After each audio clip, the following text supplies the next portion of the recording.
S डुंगरीपाली सचेतन नागरिक आड़ू low voltage और बार बार विद्युत काट्र प्रतिवाद ने सब स्टेशन आगे धारणा ने बसी एजुटिव इंजीनियरिंग सोनपुर फोन माध्यम ने कही जे एबा 29/5/2024 ने जाई आलोचना करबे बोली प्रतिश्रुति और ईएसओंकर जरिया ने लिखित प्रतिश्रुति देवार लगी धारणा ने बसीथिबार लोक माने धारणा बंद करी एबा 29 तारीख 11 बजे फेर थरे सभे इग्रीरीट के आसिकरी आलोचना ने भाग नहीं समस्यार समाधान कराजिबा बोली सचेतन नागरिक वरिष्ठ नागरिक माने कहिथिले। इथिने डुंगरीपाली सबु संगठन आड़ू सहयोग करथिले। आज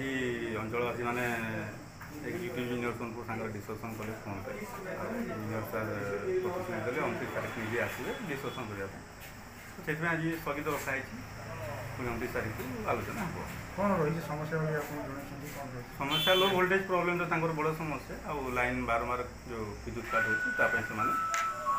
अभियोग कर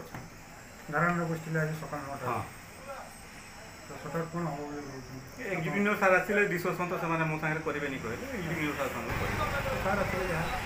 आलोचना हम डुंगरीपाली लो वोल्टेज समस्या और सटडाउन जेन बार बार बिजुली फ्लक्चुएट होची से आम 25 तारीख दिन सेक्शनल ऑफिसर को लिखित देइथिलु थाना रे भी लिखित देइथिलु कि आम धारणा करूँ ये समस्यार समाधान न हो काली संध्या पर्यंत टाइम दिया होता से किसी आमको जनइले से आम आसिक धारणा देलु धारणा देलापर sectional officer SDO executive engineer को फोन कले से एग्जीक्यूटिव इंजीनियर थ्रू प्रतिश्रुति देले लिखित आकार लगे से 29 तारीख आसवे और आम समस्यार समाधान करवा व्यवस्था करेंगे ना आगे क्या कर ना आगे आंदोलन है। आज स्ट्राइकटा विद्युत जनित समस्या के लेकिन आउे डुंगरीपाली अंचल बहुत युवबंधु मैंने आसते एवं धारणा बेल के आमर ये सब चेरुपाली sub station executive engineer Sonpur संगे कथा एग्जीक्यूटिव इंजीनियर सोनपुर आमर धारणारत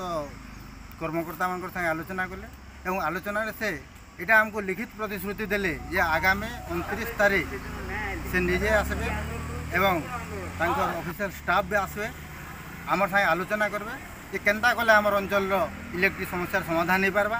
आ से लिखित प्रतिश्रुति देला परे आमे तांको आशा एवं विश्वास करी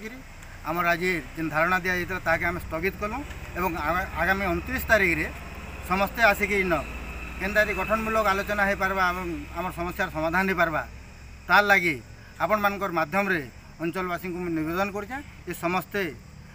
आसंता 29 तारीख सकाल 11टा समय सब स्टेशन को आसिक गठनमूलक आलोचन अंशग्रहण कर।